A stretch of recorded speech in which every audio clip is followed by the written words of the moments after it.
اعوذ باللہ من الشیطان الرجیم بسم اللہ الرحمن الرحیم اللہم وفقنا لما تحب وترضى واجعل عاقبۃ امورنا خیرا ولا تکلنا الی انفسنا طرفۃ عین ابدا رب ادخلنی مدخل صدق واخرجنی مخرج صدق واجعل لی من لدنک سلطانا نصیرا۔ سورہ مبارکہ بقرہ آیا ششم و ہفتم میں اللہ تعالیٰ کا فرمان ہے ان الذین کفروا سواء علیہم اانذرتہم ام لم تنذرہم لا یؤمنون۔ ختم اللہ علی قلوبہم وعلی سمعہم وعلی ابصارہم غشاوۃ ولہم عذاب عظیم۔ وہ لوگ جنہوں نے کفر اختیار کیا ہے اور کفریہ انداز زندگی اپنایا ہے ہدایت الہی کے مقابلے میں، انکاری روش اختیار کی ہے، ہٹ درمی کی ہے اور نظر انداز کیا ہے ہدایت الہی کو، ان کے لیے ان کی یہ حالت ہے کہ آپ انہیں انذار کریں یا نہ کریں، ہدایت ان تک پہنچائیں یا نہ پہنچائیں، ان کے لیے مساوی ہے، وہ ایک ایسی حالت پر جا پہنچے ہیں۔ اس حالت کی تشریح یہ ہے کہ ختم اللہ علی قلوبہم وعلی سمعہم، اللہ نے ان کے قلوب اور ان کی سماعتوں پر مہر لگا دی ہے، بند کر دیا ہے، اور وہ اپنی استعداد کھو بیٹھے ہیں ہدایت لینے کی اور حقیقت کو یا حقائق کو سمجھنے کی توفیق کھو بیٹھے ہیں۔ وَعَلَىٰ أَبْصَارِهِمْ غِشَاوَةٌ، ان کی آنکھوں پر پردہ ڈال دیا ہے یا پردہ آ گیا ہے۔ وَلَهُمْ عَذَابٌ عَظِيمٌ، ان کے لیے عذاب عظیم ہے۔ بالعموم قرآن کریم میں انسان کی صلاحیتیں فہم و ادراک کے لحاظ سے انہیں 3 یا 4 عناوین میں ذکر کیا گیا ہے۔ ایک قلوب، دوسرا سماعت اور تیسرا بصارت ہے۔ پھر ان کے دوسرے نام بھی، انہی صلاحیتوں کے دوسرے نام بھی ذکر کیے گئے ہیں۔ قلوب کے لیے عقول کا لفظ بھی ہے، عقل ہے، اور فؤاد کا لفظ بھی ہے۔ اسی طرح سماعت کی بجائے بعض اوقات اعین کا لفظ استعمال ہوا ہے، اور بصارت کے لیے اعین کا لفظ ہوا ہے، اور سماعت کے لیے اذن یا آذان کا لفظ استعمال ہوا ہے۔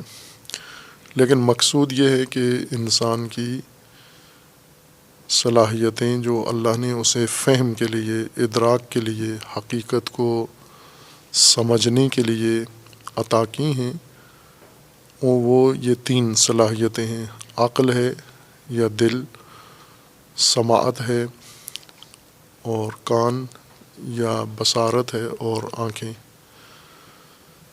آنکھ البتہ عضو ہے، اس کے اندر موجود صلاحیت کا نام بصارت ہے، اور کان یا اذن یہ عضو ہے، اس کے اندر موجود قوت سمجھنے کی، اس کا نام سماعت ہے۔ سمع و بصر اور عقل، ان کی صلاحیت اللہ نے دے دی ہے، اور جن چیزوں کی صلاحیت دی جاتی ہے، یعنی جیسے بیج بنایا جاتا ہے، اس بیج کو اگنا ہوتا ہے، پرورش پانی ہے، رشد کرنی ہے، اور اپنے تدریجاً اپنے تکامل تک، کمال تک پہنچنا ہوتا ہے۔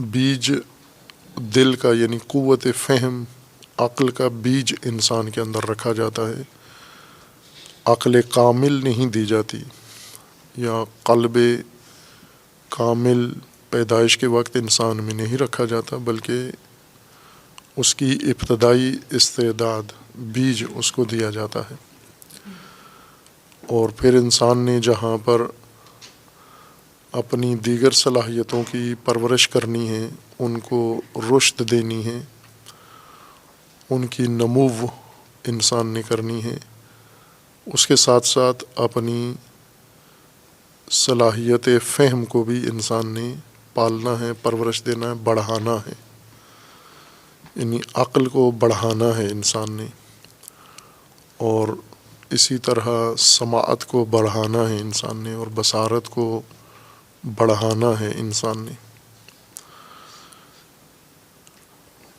جو چیزیں بیج کے طور پر عطا ہوتی ہیں، یعنی استعداد و صلاحیت کے طور پر عطا ہوتی ہیں، اور ان کی پرورش انسان کے اپنے ذمہ ہے، ان کا قانون یہ ہے کہ اگر انسان انہیں پروان چڑھائے، پرورش کرے، تربیت کرے ان کی، یہ کامل تر ہوتی جاتی ہیں تدریجاً، اور اگر انہیں مہمل چھوڑ دے، متروک چھوڑ دے، اپنے حال پر چھوڑ دے، یہ صلاحیتیں تدریجاً ختم ہو جاتی ہیں انسان کے اندر۔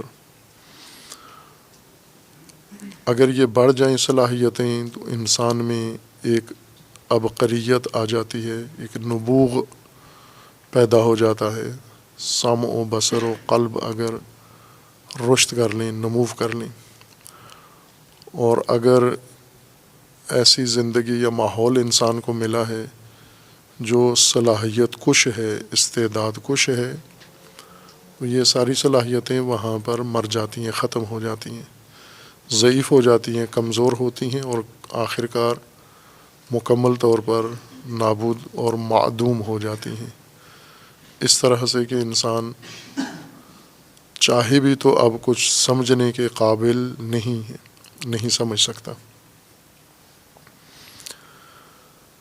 اس کی تشریح آئے گی آگے، متعدد آیات کے اندر اللہ تعالیٰ نے ذکر فرمایا ہے، خصوصاً انسان کے دل کی کیفیات کو۔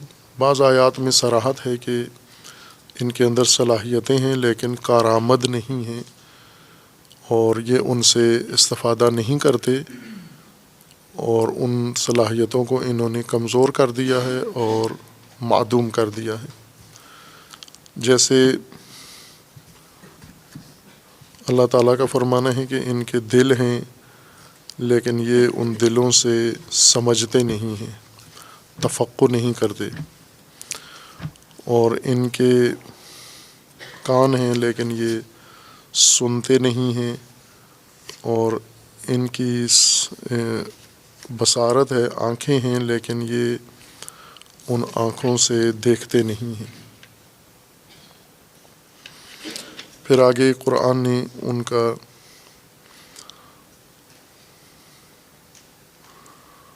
ایک نتیجہ نکالا ہے کہ اب یہ کس حالت میں اور کہاں پہنچ چکے ہیں۔ یہ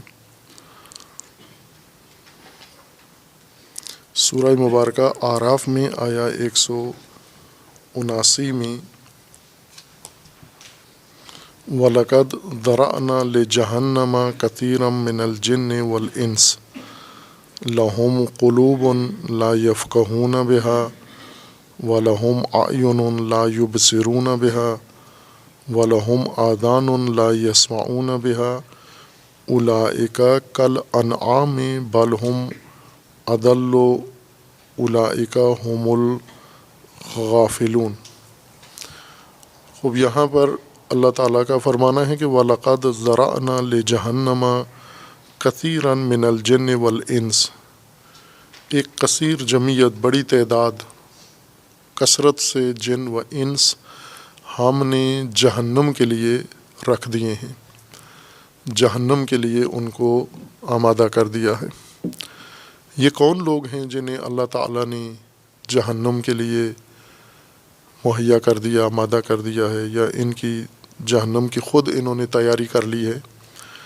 یہ وہ ہیں کہ لَهُمْ قُلُوبٌ لَا يَفْقَهُونَ بِهَا، جن کے دل ہیں لیکن ان دلوں سے یہ سمجھتے کچھ بھی نہیں ہیں۔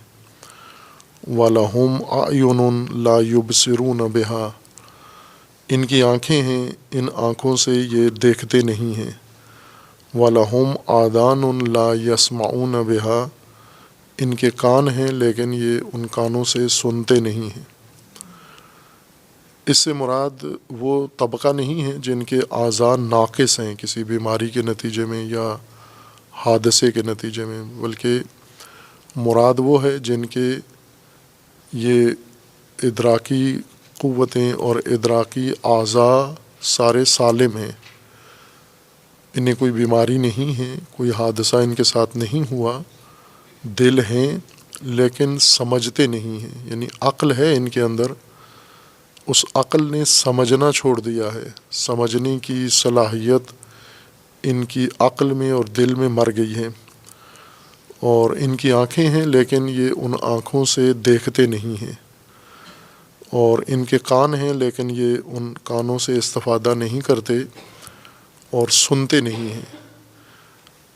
اب ظاہر مراد یہاں یہ نہیں ہے کہ ان کو زمین نظر نہیں آتی، درخت نظر نہیں آتے، جانور نظر نہیں آتے، راہ چلتے ہوئے عورت مرد نظر نہیں آتے، یا ان کو درخت اور پتھر اور ٹیلے نظر نہیں آتے۔ یہ تو دیکھتے ہیں، ہدایت سے متعلقہ امور جو اللہ کی طرف سے انہیں دیے جاتے ہیں یہ انہیں ادراک نہیں کرتے۔ جو چیز سمجھنے کی ہے یہ اسے سمجھ نہیں پاتے، نہیں سمجھ سکتے، اور جو چیز دیکھنے کی ہے یہ اسے دیکھنے کی صلاحیت کھو بیٹھے ہیں، اور جو چیز سننے کی ہے یہ اسے سمجھنے کی صلاحیت کھو بیٹھے ہیں۔ خوب انسان کے اندر ویسے تو حواس اور ادراکی صلاحیتیں 3 نہیں ہیں، زیادہ ہیں۔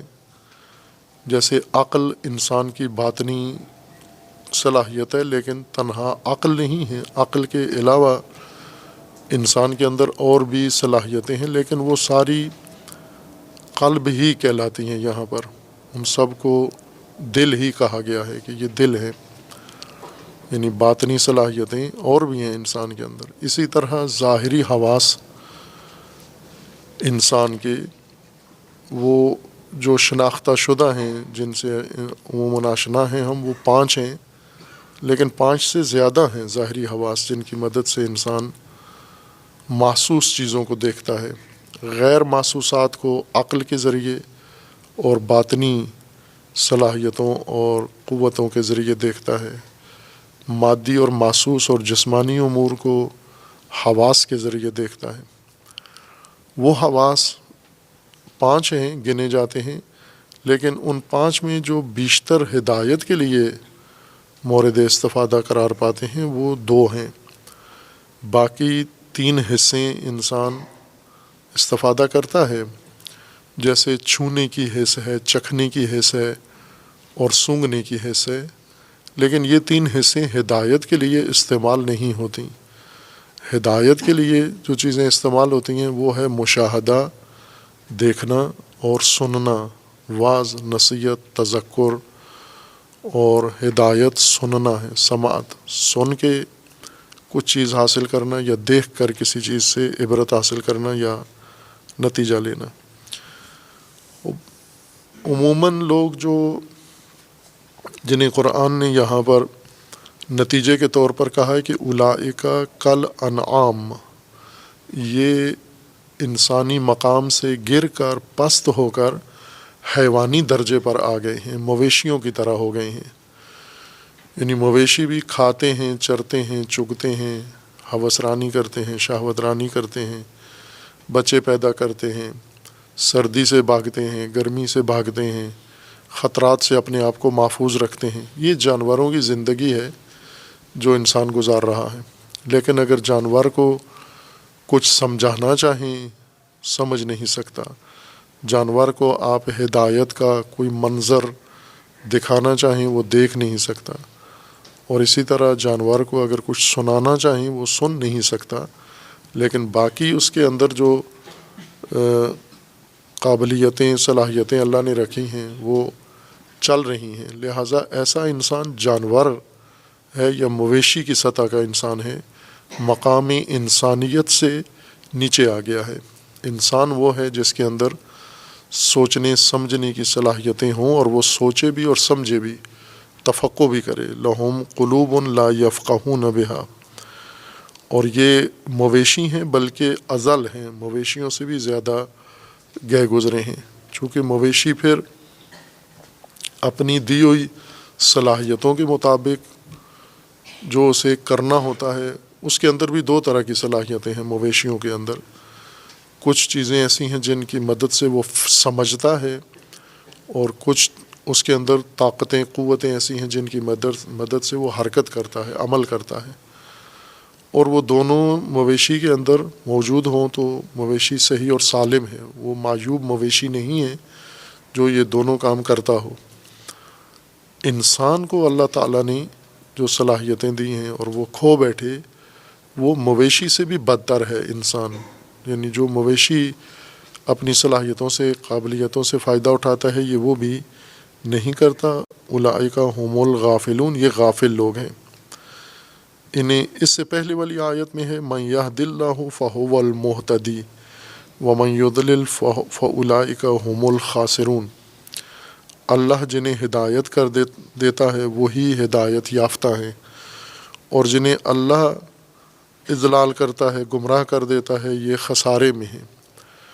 اور جنہیں اللہ ہدایت دیتا ہے اور ہدایت نہیں پاتے، خسارے میں ہیں، یہ وہ لوگ ہیں جو جہنم کے لیے آمادہ ہیں۔ یہ ایندھن جہنم کا تیار ہو رہا ہے، جن کے دل ہیں سمجھتے نہیں ہیں، اور جن کی آنکھیں ہیں یہ دیکھتے نہیں ہیں، جن کے کان ہیں یہ سنتے نہیں ہیں۔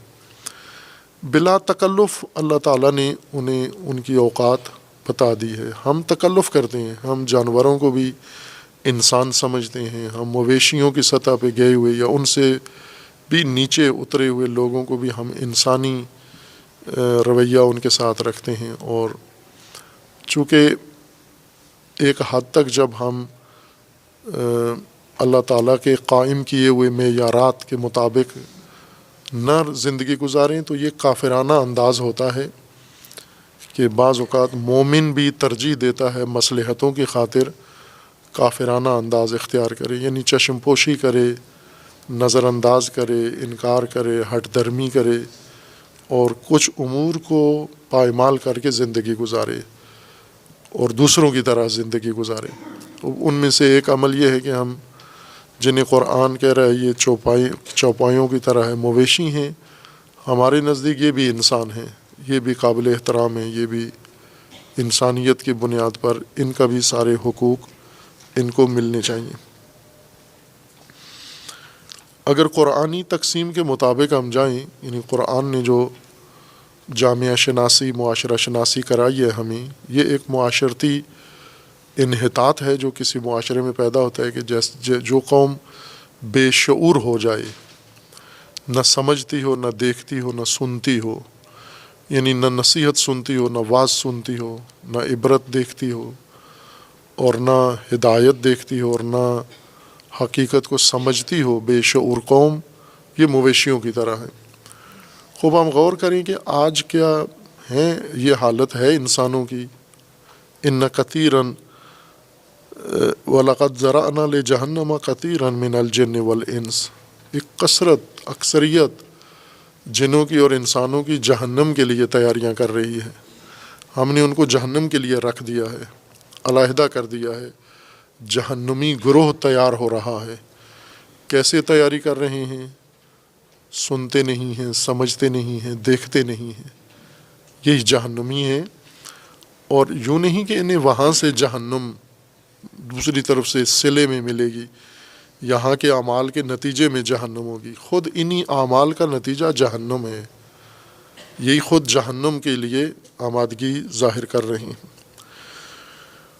اور اس طرح کی اور بھی آیات ہیں جن میں انسان کے اس انحطاط کو ذکر کیا گیا ہے۔ یہاں پر ہے ختم اللہ علی قلوبہم، بعض دیگر آیات کے اندر ہے جیسے سورہ اعراف میں ہی ہے کہ یطبع اللہ علی قلوب الکافرین، اللہ نے ان کے دلوں کو طب کر دیا ہے، تب بھی ٹھپا لگانے کو کہتے ہیں. طباعت ٹھپا لگانا، کسی چیز کے اوپر ایسا نقش جما دینا جو نہ مٹے، انمٹ نقش کسی چیز پر ڈالنے کو طبع کہتے ہیں، طب. اور اسی وجہ سے یہ صنعت طباعت کہلاتی ہے، چھپائی، کتابیں چھاپنا یا کاغذوں کے اوپر چھپائی کا کام کرنا. اس چھاپے کو طب کہتے ہیں عربی زبان میں، چونکہ یہ ٹھپے ہیں اور یہ ٹھپے انمٹ ہوتے ہیں. وہ پہلے سادہ کام ہوتا تھا، ابھی مشینیں آ گئی ہیں، ڈیجیٹل اور پیچیدہ ٹیکنالوجی پیش رفت کر گئی ہے. پہلے سادہ ٹیکنالوجی تھی، ٹھپے لکڑی کے بنے ہوتے تھے اور رنگوں میں ڈبو کر ان کو کپڑوں کی رنگائی بھی انہی ٹھپوں کے ذریعے کرتے تھے. دھوبی گھاٹ ہوتے تھے اور ان یعنی چشموں پہ، نہروں کے ایک علاقے میں دھوبی گھاٹ ہوتی تھی اور اس دھوبی گھاٹ کے اوپر کپڑے رنگنے والے کپڑوں کو بھگو کے اور رنگوں کے ٹھپے ہاتھوں سے لگاتے تھے، اور رنگین کپڑے جو آج کل ملوں میں بنتے ہیں یہ ٹھپوں سے رنگین کیے جاتے تھے. ابھی بھی یہ صنعت ہے، بعض علاقوں کے اندر قائم ہے، ہاتھوں سے رنگائی کرنا، یہ ٹھپے لگانا ہے. کاغذوں کے اوپر بھی ٹھپے لگاتے تھے. کاغذوں کو پہلے لکھائی کسی لکڑی پہ یا کسی سخت چیز پہ یا آہنی چیز پہ بنا لیتے تھے، یا حروف، پہلے جو طباعت کے سابقہ ٹیکنالوجی تھی، سادہ حروف کٹے ہوئے ہوتے تھے، لوہے کے آہنی حروف یا دیگر دھاتوں کے حروف بنے ہوتے تھے. اور ان حروف کو ابھی بھی ہم پرانی کتابوں پہ دیکھیں تو جیسے آج کل لکھا ہوتا ہے نا کمپوزنگ یا ٹائپنگ، آج کی اصطلاح ٹیکنالوجی میں، پہلی گزشتہ کتابوں میں لکھا ہوتا ہے حروف چینی، خصوصاً فارسی کتابوں میں حروف چینی.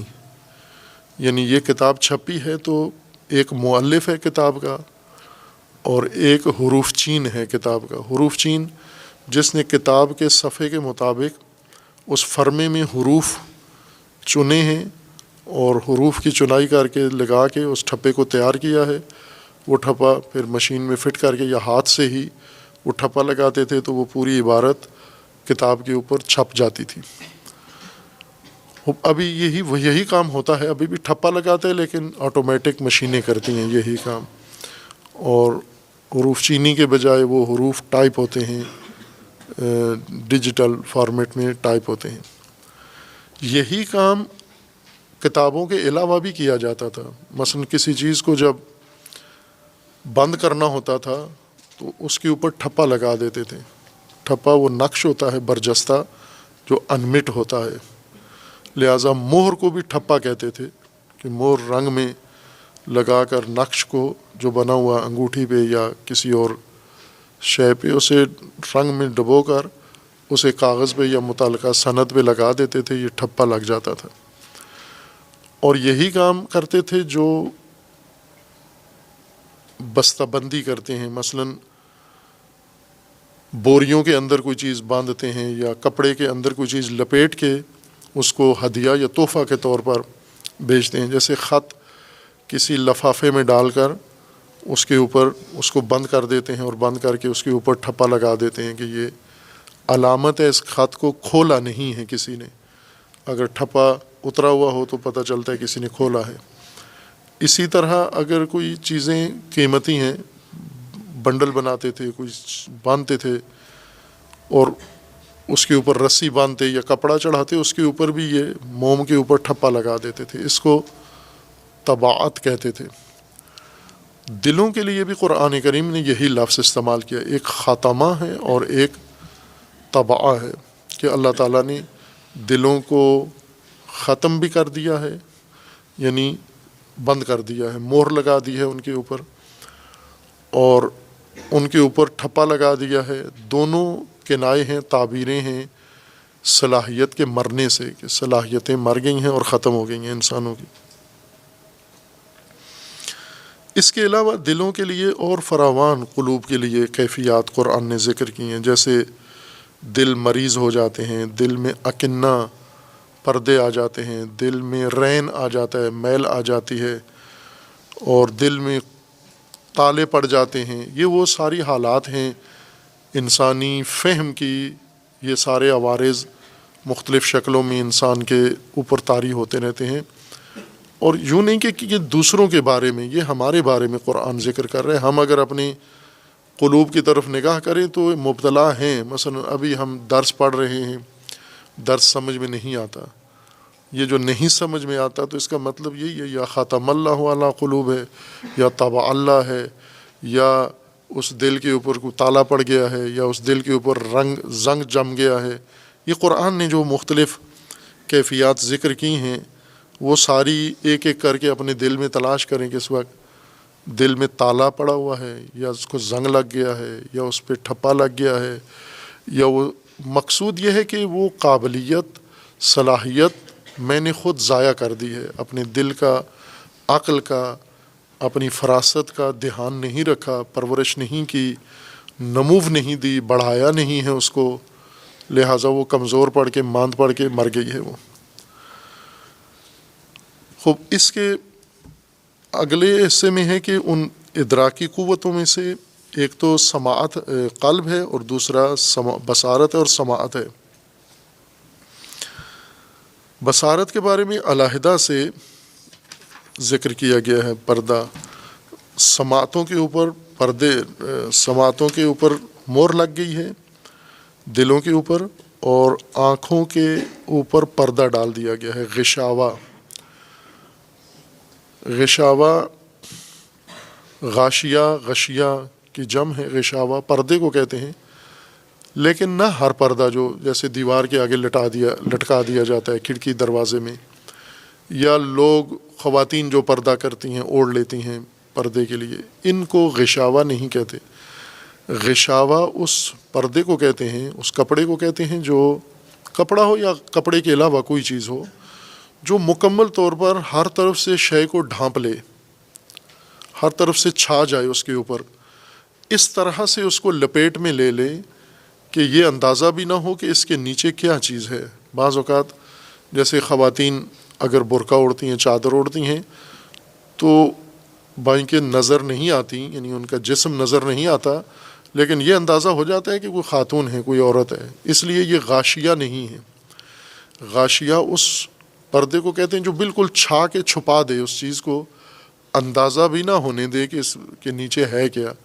جیسے رات غاشیہ ہے، رات جب چھا جاتی ہے، اندھیرا گپ، اس طرح سے چھپا دیتا ہے یہ اندھیرا اشیاء کو کہ اس میں یہ بھی نہیں تشخیص دیا جا سکتا کہ یہ انسان ہے، یہ جانور ہے، یا کوئی درخت ہے، یا کوئی بے جان چیز ہے.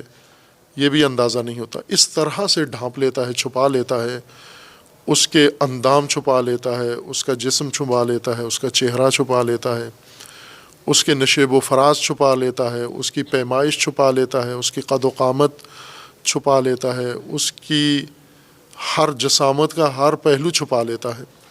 اس پردے کو غاشیہ کہتے ہیں. اور عموماً غاشیہ اشیاء پر ہوتا ہے، یعنی جس شے کو چھپانا ہو، آنکھیں کھلی ہوتی ہیں، اشیاء کے اوپر پردہ ڈال دیا جاتا ہے. لیکن یہاں پر جو ہدایت سے محروم لوگ ہیں، جو اپنی صلاحیتیں کھو بیٹھے ہیں، ان کے بارے میں یہ نہیں کہ ان کے سامنے اشیاء پنہان کر دی جاتی ہیں، بلکہ یہ غاشیہ ان کی آنکھوں پہ آ جاتا ہے، ان کی بصارت پہ آ جاتا ہے اور ڈھانپ لیتا ہے. اس طرح سے ان کی آنکھوں کو، اس بصارت کو ڈھانپ لیتا ہے کہ انہیں کچھ بھی دکھائی نہیں دیتا. ہدایت نام کی کوئی چیز انہیں نظر نہیں آتی، یا وہ مشاہدات و مظاہر ہدایت ان کے سامنے ہوتے ہیں لیکن یہ نہیں دیکھ پاتے، چونکہ ان کے آنکھوں کے اوپر پردہ ہے، ڈھانپ لیا ہے. جیسے چمگادڑ ہے، اس کی آنکھیں ہیں لیکن وہ دیکھ نہیں پاتی ان آنکھوں سے. ایک قسم چمگادڑ کی، ایک قسم ہے اس کی آنکھیں ہے ہی نہیں ہیں. جیسے رات کے کچھ پرندے ہیں، جیسے الو ہے، یہ رات کو نکلتا ہے، دن کو آنکھیں ہوتے ہوئے نہیں دیکھ سکتا. یہ روشنی غاشیہ ہے. انسانوں کے لیے اور عام جانوروں کے لیے اندھیرا غاشیہ ہے. اشیاء کے اوپر چھا جاتا ہے، ہر طرف سے اشیاء کو لپیٹ کے چھپا دیتا ہے. لیکن کچھ ایسے موجودات ہیں جن کے لیے روشنی غاشیہ ہے، جیسے الو ہے، یا جیسے روشنی میں چندیا جانے والے کچھ افراد ہیں۔ انسانوں کو بھی یہ بیماری کبھی لاحق ہو جاتی ہے کہ انسان روشنی میں کچھ نہیں دیکھ سکتا۔ یہ اکثر کالی اینکیں لگائے ہوئے لوگ اسی لیے ہوتے ہیں جو تیز روشنی یا روشنی ان کے لیے غاشیہ ہے، روشنی میں کچھ بھی نہیں دیکھ سکتے۔ اگر کالی اینک لگائیں تو انہیں تھوڑا کچھ نظر آتا ہے۔ بعض لوگ ایسے ہیں جن کی آنکھوں پر اللہ نے پردہ ڈال دیا ہے، خوب، اور جیسا قرآن کی اس آیت میں تھا سورہ اعراف کی، ان کثیرا من الجن والانس، اکثر یا کثرت سے جن اور انس ان بیماریوں کے اندر مبتلا ہیں۔ چونکہ ہم کافرانہ انداز سے جائزہ لیتے ہیں، کافرانہ انداز یعنی نظر انداز کرو ان حقائق قرآنی کو، ان ضوابط و معیارات قرآنی کو نظر انداز کر کے زندگی گزارو، پیٹ بھرو اپنا، کھو پیو۔ خوب یہ کھو پیو کی زندگی میں یہ کافرانہ روش ہوتی ہے، کلمہ پڑھ کے بھی انسان کافر ہی رہتا ہے، چونکہ قرآن کریم نے جو ہدایت کے لیے منسوب کیے ہیں نشانیاں، ان سب کو نظر انداز کر کے انسان زندگی گزار رہا ہے۔ جیسے ہماری زندگیاں ہیں عموماً کثیراً من الجن والانس، اس طرح کی زندگی گزار رہے ہیں۔ یہی لوگ جن کو ہدایت نظر نہیں آتی، غاشیہ ہے، وہ ان کو تشخیص دیا جائے، پہلے خود اپنی تشخیص کی جائے کہ میں خود بھی اس بیماری میں تو مبتلا نہیں ہوں، کہ کثرت سے میرے سامنے ہدایت کے مناظر گزرتے ہیں، جس طرح امیر المومنین کا فرمانا ہے کہ کثرت سے انسان کے سامنے سے عبرتیں گزرتی ہیں لیکن اعتبار نہیں ہے، عبرت لینے والا کوئی بھی نہیں ہے۔ خوب یہی نابینائی ہے انسان کی ایک طرح کی، کہ یہی اعمیٰ ہے یہ انسان، آنکھیں ہیں لیکن دیکھ نہیں رہا، عبرت نہیں لے رہا۔ صبح و شام ہمارے سامنے یہ ہدایت کے مناظر تکرار ہوتے ہیں، یا حقائق خداوند تبارک و تعالیٰ نے اس کائنات میں پھیلا دیے ہیں، اور اللہ تعالیٰ کے نبیوں نے اور رسول نے اور ائمہ نے اور علماء نے کثرت سے ہمارے سامنے حقائق پیش کیے ہیں، لیکن ہمیں نہ سمجھ میں آتے ہیں نہ ہم دیکھتے ہیں۔ اب 3 صلاحیتیں ہیں بڑی سمجھنے کی، دل، عقل جس کو دل کہا ہے، اور سماعتیں اور بصارتیں، یہ تینوں مشکل کا شکار ہو گئی ہیں، یعنی تینوں نے اپنا کام کرنا چھوڑ دیا ہے۔ یہ شخص انہیں اس قسم کے طبقے کو انذار کریں یا نہ کریں، ہدایت کریں نہ کریں، انہیں تعلیم دیں یا نہ دیں، یہ برابر ہے ان کے لیے۔ اسی آیت کا ترجمہ ہے علامہ اقبال کا شعر جو آپ کے مدرسے میں باہر لکھا ہوا ہے، کہ سامنے جو نہ ہو طبیعت جن کی قابل وہ تربیت سے نہیں سنورتے، طبیعت ہی جن کی قابلیت کھو بیٹھی ہے، نہ ہو طبیعت ہی جن کی قابل، یہ اسی آیت کا ترجمہ ہے۔ اگر طبیعت ہی میں قابلیت ختم ہو گئی ہے، مر گئی ہے، تو تربیت سے نہیں سنورتے۔ اور پھر بڑی خوبصورت تشبیہ دی ہے کہ اس کی تشبیہ یہ ہے، مثال ایسی ہے جیسے پانی میں سایہ ہوتا ہے درخت کا، لیکن وہ سبز نہیں ہوتا، ہمیشہ سایہ ہی ہوتا ہے۔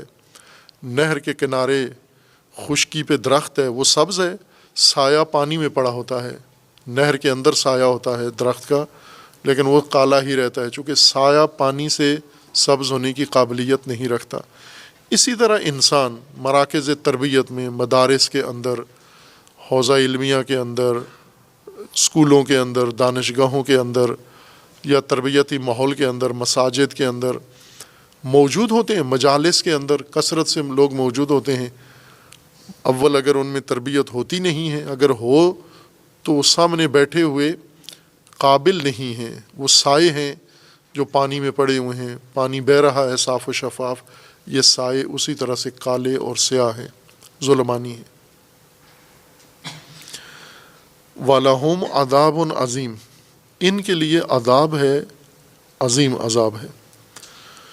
خوب یہ آیات کریمہ جن اسماء پر یا جن معارف و مفردات پر جا کر ختم ہوتی ہیں، عموماً مترجمین بھی انہیں نظر انداز کر دیتے ہیں یہ ذہنیت کے ساتھ کہ یہ کوئی خاص بات نہیں ہے، یہ وزن ہے، قافیہ ہے آیت کا، اس پر ختم کرنا تھا.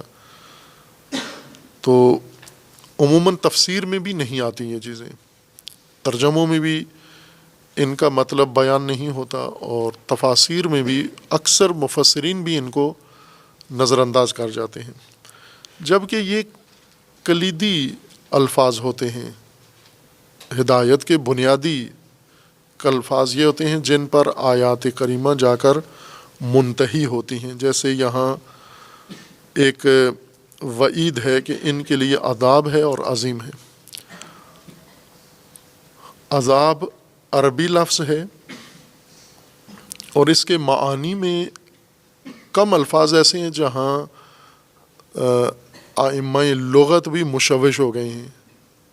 مفسرین تو اکثر قرآنی معارف میں تشویش کا شکار ہیں، اضطراب اور کنفیوژن کا شکار ہوتے ہیں. وہ باتیں جو قرآن نے بہت کھول کے واضح بیان کی ہیں، مفسرین وہاں پر بھی الجھن میں پڑے نظر آتے ہیں. اس کی وجوہات بیان کی ہیں کہ کیوں الجھن میں پڑ جاتے ہیں، جبکہ قرآن کی طرف دیکھیں تو وہاں کوئی اضطراب ایسا نہیں ہے، مطلب واضح ہے، روشن ہے. کچھ الفاظ ایسے ہیں قرآن کریم میں جن میں اہل لغت، مراد وہ اہل لغت ہیں جنہوں نے قرآنی لغات میں تحقیق کی ہے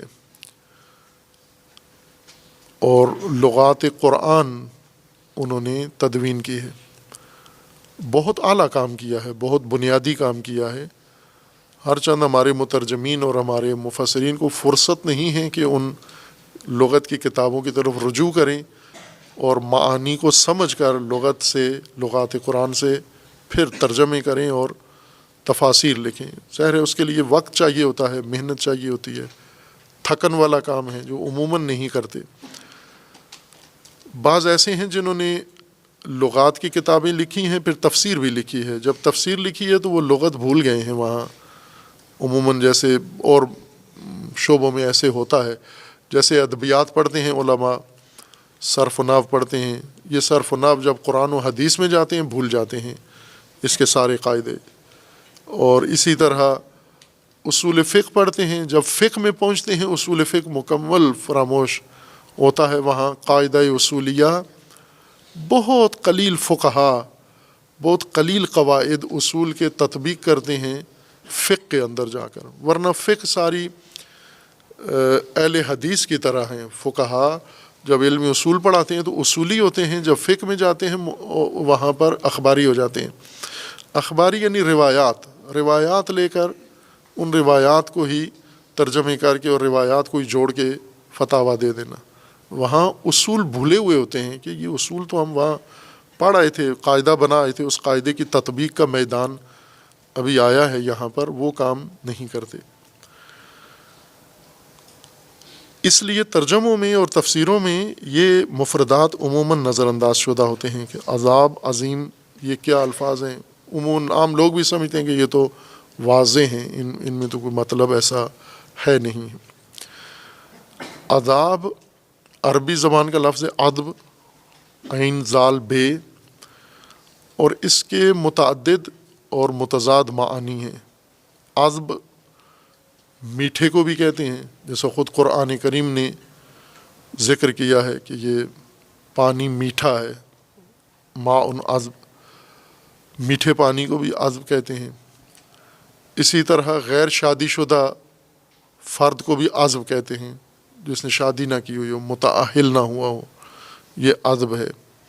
بھوکھا آدمی جسے ایک دن رات کھانا نہ ملا ہو، پیاسا ہو، اس کو بھی عذب کہتے ہیں. یا حیوان ایسا جو صحرا میں ہے، پانی نہیں ملا، ابھی تک اس نے پانی نہیں پیا، اس کو بھی عذب کہتے ہیں. اور سختی کو بھی عذب کہتے ہیں، مار پیٹ کو بھی عذب کہتے ہیں، عذاب کے ساتھ. البتہ عذب نہیں، عذاب بیچ میں الف لگا کے. عذب اور عذاب میں یہ فرق ہے کہ عذاب سختی میں ہی صرف استعمال ہوتا ہے، مٹھاس میں یا گوارا پانی میں یا ٹھنڈے پانی میں نہیں ہوتا، لیکن عذب استعمال ہوتا ہے دونوں معنوں میں. خوب اس وجہ سے ان لغوین میں بھی ایک تردید تشویش پیدا ہو گئی ہے کہ اس کا معنی لفظ کا کیا ہے، اور قرآن کریم میں جا بجا جہاں عذاب آیا ہے، خوب یہ تو مشخص ہے کہ بات سختی کی اور مشقت اور سزا کی بات، سزا کے لیے لفظ عذاب استعمال ہوتا ہے، یہ معلوم ہے، لیکن اس کی وجہ کیا ہے کہ اس سختی کو عذاب کیوں کہا گیا ہے، کس بنیاد پر کہا گیا ہے؟ اس میں بڑے مدعی قسم کے لغویین، کچھ لغویین، یہ علماء دو حصوں میں ہوتے ہیں، کچھ علماء منکسر علماء ہوتے ہیں، یعنی علم ان کے پاس فراوان ہے لیکن خود نمائی نہیں ہے، غرور نہیں ہے، تکبر نہیں ہے، اپنے علم کی جتلاتے نہیں ہیں، لیکن کچھ ایسے ہوتے ہیں وہ کلمے میں ساتھ تاثر دیتے ہیں کہ ہم بڑے عالم ہیں یا ہم بڑے علامہ ہیں۔ ادبیات کے عموماً جو علماء ہیں وہ اجتناب نہیں کر سکتے خود نمائی سے، وہ حتماً تعریض کرتے ہیں، دوسروں کی تنقیص کرتے ہیں اور اپنے لیے ایک دعویٰ، یہ مدعی علماء کہلاتے ہیں، یعنی بڑا دعویٰ ہے ان کا کہ ہم کچھ ہیں۔ لفظ عذاب کی تفسیر میں یہ بڑے بڑے مدعی بھی وہاں مردد نظر آتے ہیں کہ کوئی نتیجہ نہائی نہیں نکال سکے فقہ اللغہ سے، یعنی لغوی تحلیل سے نہائی نتیجہ نہیں نکال سکے۔ متواضع لغویین میں ائمہ لغت میں خصوصاً جنہوں نے مفردات قرآن ذکر کی ہیں اور کوئی دعویٰ نہیں کرتے کبھی بھی، وہ راغب اصفہانی ہیں رحمۃ اللہ علیہ، بہت ہی متخلق انسان ہیں۔ ان کے بارے میں ہے کہ امام غزالی ایک کتاب اپنے پاس رکھتے تھے، چھوٹی سی کتاب ہے، وہ راغب اصفہانی کی لکھی ہوئی ہے، اور سفر میں حضر میں ان کے پاس کہتے ہیں قرآن نہیں ہوتا تھا، حدیث کی کوئی کتاب نہیں ہوتی تھی، راغب اصفہانی کی کتاب ہوتی تھی، اور وہ کہتے تھے کہ اس کے ہوتے ہوئے سمجھو قرآن بھی میرے پاس ہے، حدیث بھی میرے پاس ہے، اخلاق بھی میرے پاس ہے۔ وہ ان کی سفر و حضر کی کتاب تھی، ہدایت کی چھوٹی سی کتاب ہے۔ خوب یہ اس سطح کا عالم دین ہے، بہت ہی فاضل اور بہت ہی منکسر، لیکن اس میں ان کے بھی کلام میں بھی اضطراب ہے، دعویٰ نہیں ہے، لیکن یہاں بھی معانی کثرت سے ذکر کر کے چھوڑ دیا، پھر اس کو جم نہیں کیا آپس میں۔ کچھ بڑے بڑے مدعی قسم کے لغویین ہیں، جیسے علامہ مصطفوی ہیں صاحب تحقیق، یہ مدعی ہیں بہت، اب تاثر دیتے ہیں کہ میرا لغت پہ کتنا عبور ہے، اور عموماً ایک فیصلہ کن رائے قائم کر لیتے ہیں اپنی۔ یہ سارے جو مدعی ہیں اور غیر مدعی ہیں سب یہاں مردد نظر آتے ہیں، لیکن اتنی گنجائش ہے نہیں ہے، یعنی اتنی پیچیدگی نہیں ہے عذاب کے معنی میں۔ عذب کہتے ہیں میٹھے پانی کو، شیرین پانی کو عذب کہتے ہیں، اس میں لغت عرب استعمال کرتے ہیں، پہلے بھی استعمال کرتے تھے، ابھی بھی استعمال کرتے ہیں۔ اسی طرح جو پیاسا اونٹ ہے اس کو بھی کہتے تھے یہ عذوبہ ہے یا عذب ہے یہ، اور کنوارا مرد اس کو بھی کہتے تھے یہ عذب ہے یہ، بلکہ ایک روایت میں بھی ہے کہ اکثر اہل جہنم عذب ہوں گے، یہ کنوارے چونکہ گناہ میں مبتلا ہوتے ہیں، یہ زیادہ تر اہل جہنم ان میں سے ہوں گے۔ خوب یہ استعمالات ہیں سارے، اور سختی سزا کو بھی عذاب کہتے ہیں۔ ایک بات یہاں پر بعض اہل معرفت نے کی ہے، بہت دلچسپ بات ہے، وہ یہاں مناسب نہیں ہے، میں صرف اشارہ کر رہا ہوں کہ مختلف علماء نے اس لفظ کو کھولا ہے، بہت ہی خوبصورت بات ایک بعض اہل معرفت نے کی ہے، لیکن تفسیری بات میں مطلب واضح ہے، وہ یہ ہے کہ عذب کا مطلب گوارا و میٹھا نہیں ہے، ہر چند گوارا میٹھا پانی کو کہتے تھے عرب عذب، اور کہتے ہیں، لیکن یہ عذب کا معنی نہیں ہے۔ عذب کا معنی سختی ہی ہے، مشقت، دشواری اور تلخی، ناگواری عذب کا معنی ہے۔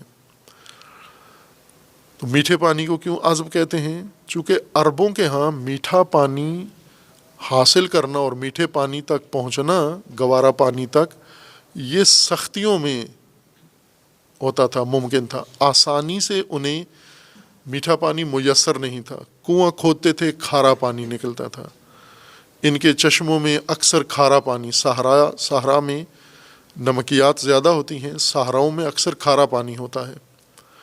میٹھا پانی، کم زمینیں ہیں جن کی تہ میں یا ان کے اوپر چشمے جاری میٹھے پانی کے ہیں، یا نیچے کنویں کھودیں تو میٹھے پانی ہیں۔ بہت قلیل حصہ ہے، اکثر حصے میں کھارا پانی ہے۔ مثلا پاکستان میں جتنے صحرائی ہیں، تھل ہیں، ان سب کے پانی کھارے ہیں، پینے کے قابل نہیں ہیں۔ آج بھی یہ تھل یا تھر جن زمینوں کو کہا جاتا ہے، یعنی ریگستانوں کے لوگوں کے لیے سب سے بڑی سختی پینے کے پانی میں ہوتی ہے۔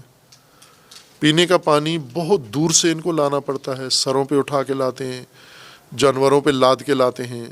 آج کل بھی دشواریاں ہیں ان کے لیے، یہ صحرائی ریگستانی زمینیں، اور پوری زمین پر ریگستان ہیں۔ عرب ریگستانی ہیں سارے، عرب خطے بہت قلیل ہیں جہاں زرخیزی ہے اور میٹھے پانی ہے، عربوں میں کم ہیں ایسے علاقے، اکثر کھارے پانی ہیں۔ امیر المومنین کا ایک رفاعی کام جو امیر المومنین نے کثرت سے کیا، بلکہ ساری عمر کرتے رہے امیر المومنین، میٹھے پانی کے کنویں کھودتے تھے امیر المومنین، یعنی انہیں شناخت بھی تھی ایک طرح سے۔ امیر المومنین ایک جیالوجی کے اصولوں کے مطابق تشخیص دے دیتے تھے کہ میٹھا پانی کہاں ہے، اس کی رگیں زمین کے نیچے کہاں ہیں، تو وہیں پہ کنواں کھودتے تھے، اور نکال کے جب میٹھا پانی نکل آتا، کھارا پانی نکلتا تو وہ باغبانی کے لیے وقف کر دیتے لوگوں کو کہ آپ اس سے باغبانی کریں۔ لیکن اگر میٹھا پانی نکلتا تو پینے کے لیے وقف کر دیتے کہ یہ لوگوں کے پینے کے لیے ہے۔ ابھی بھی مدینہ کے باہر جگہ ہے، اسی نام سے معروف ہے، اب انہوں نے سعودیوں نے ختم کر دی اکثر یہ جگہیں، اس کا نام ابھی بھی آبار علی ہے۔ آبار بیر کی جم ہے، بیر کی جم آبار ہے، آبار علی، یعنی یہ وہ علاقہ تھا جہاں پر امیر المومنین نے کنویں کثرت سے کھودے ہوئے تھے۔ قلیل تھے، بہت قلیل، زیادہ کھارا پانی تھا۔ میٹھا پانی لانے کے لیے انہیں بہت سختی، بہت مشقت اور بہت تکلیف اٹھانا پڑتی تھی۔ ابھی بھی ہم جائیں اگر صحرا کے کسی گاؤں میں، تو وہاں سب سے قیمتی اور گران قدر چیز پانی ہے، میٹھا پانی، جو کئی میل دور سے لے کر آتے ہیں اور اسے ضائع نہیں کرتے۔ اور اگر کوئی گرائے، بچہ یا مہمان یا کوئی بھی اس پانی کو گرائے، ضائع کرے، تو وہ اس کے لیے کہتے ہیں کہ یہ تجھے پتہ ہے کتنی سختی سے یہ پانی حاصل ہوا ہے، یہ ماء العذب ہے، یعنی سختیوں سے حاصل کیا ہوا پانی ہے۔ اور چونکہ میٹھا پانی سختیوں سے حاصل کیا جاتا تھا، تو میٹھے پانی کے لیے یہ اصطلاح استعمال ہو گئی۔ اصل میں میٹھے پانی کو نہیں کہتے عذب، سختی کو کہتے ہیں۔ سختیوں سے جو پانی حاصل ہوا ہو اس کو بھی انہوں نے کہا یہ ماء العذب ہے، یعنی یہ وہ میٹھا پانی ہے جو سختی سے حاصل ہوا ہے، مشقتیں اٹھائی ہیں اس کے لیے، دشواریاں اٹھائی ہیں، ناگواریاں اٹھائی ہیں، پھر جا کر یہ میٹھے پانی تک ہم پہنچے ہیں اور حاصل کیا ہے۔ اصل عذب کا مطلب سختی اور ناگواری اور تلخی ہے۔ اور وہ جو باقی معانی کے لیے، مثلا بھوکا پیاسا اونٹ، تو اسی وجہ سے ہے کہ سختی کاٹتا ہے وہ اونٹ، کئی دن پیاسا رہ سکتا ہے جہاں پر اس کو پیاس کا احساس نہیں ہوتا۔ عذب اس وقت کہتے ہیں جب اسے پیاس کی شدت ہو اور پانی نہ مل رہا ہو اس کو، یہ ایک حالت ہے اس کی عذوبیت کی۔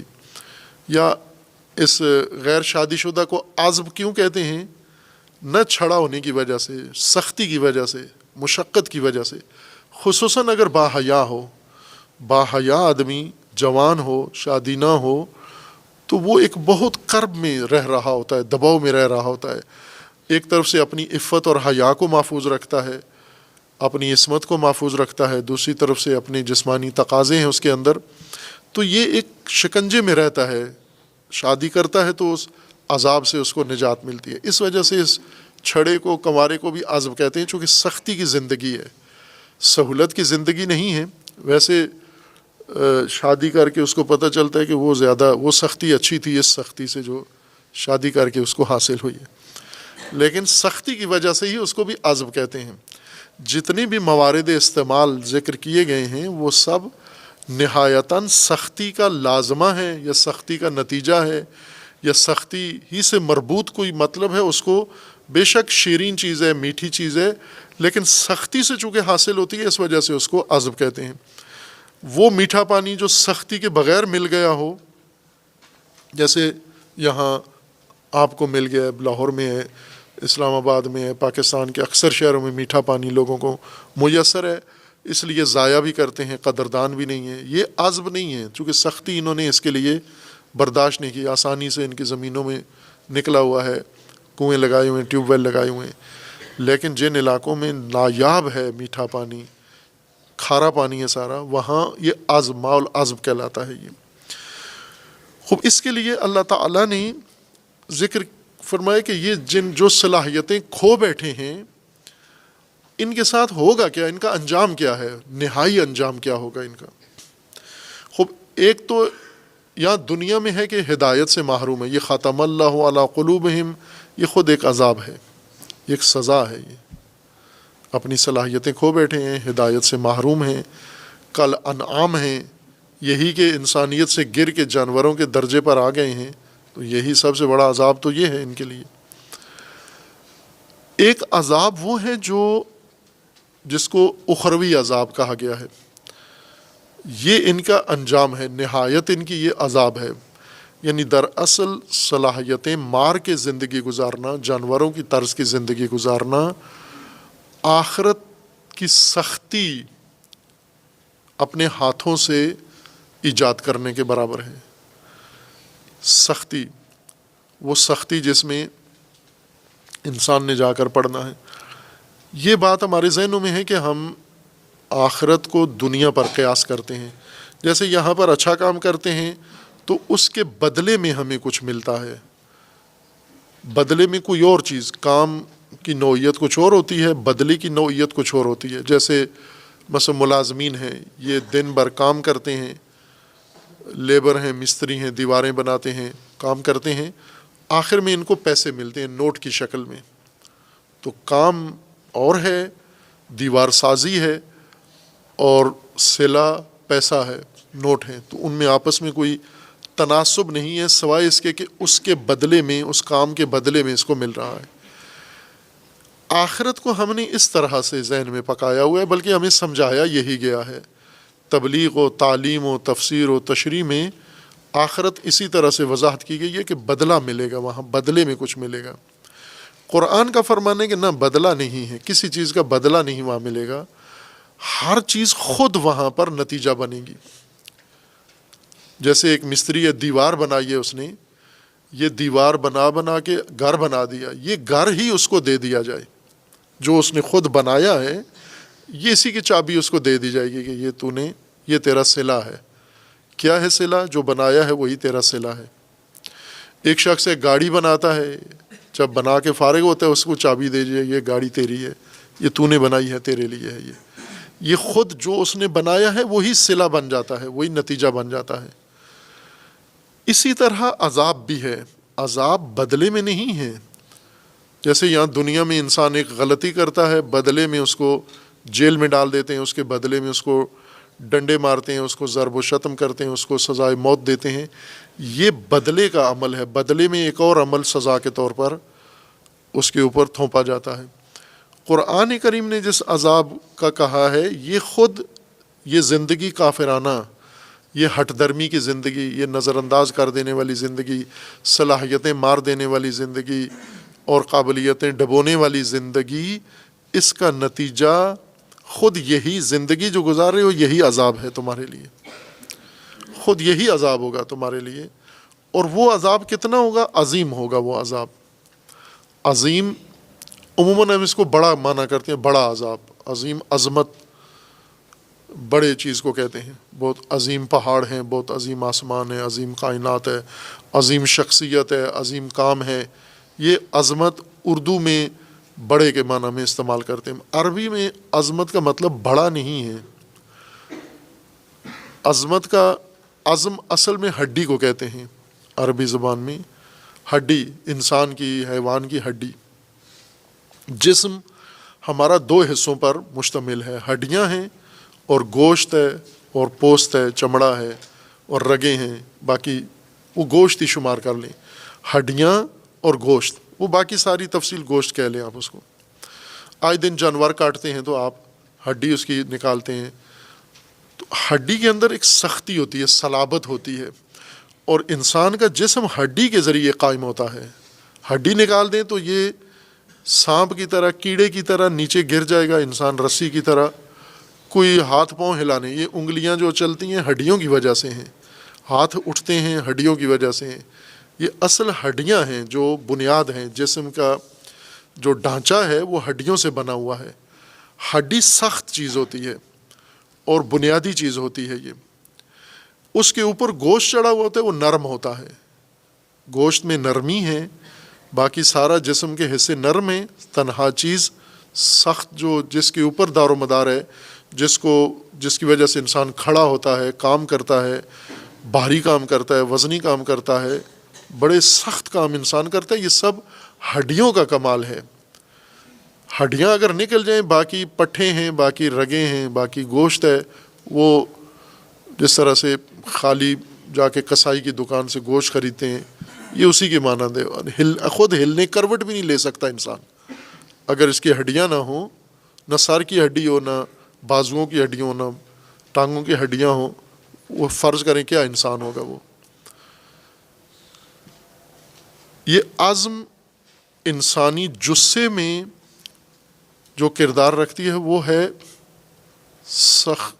ایک تو سخت ہے اور بنیادی حیثیت رکھتی ہے۔ یہ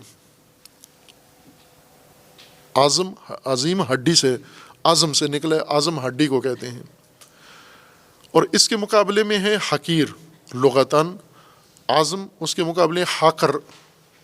حقر کہتے ہیں نرمی کو، عزم سختی ہے اور حقر نرمی کو کہتے ہیں۔ حقیر انسان یعنی جس انسان میں صلابت نہیں ہے، جس انسان میں سختی نہیں ہے، جس انسان میں طاقت نہیں ہے، توانائی نہیں ہے، اس انسان کو حقیر انسان کہتے ہیں۔ زور نہیں ہے جس کے اندر، حقیر انسان ہے۔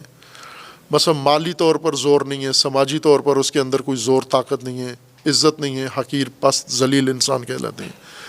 حقر نرمی کو کہتے ہیں اور عزم اس سختی صلابت کو کہتے ہیں۔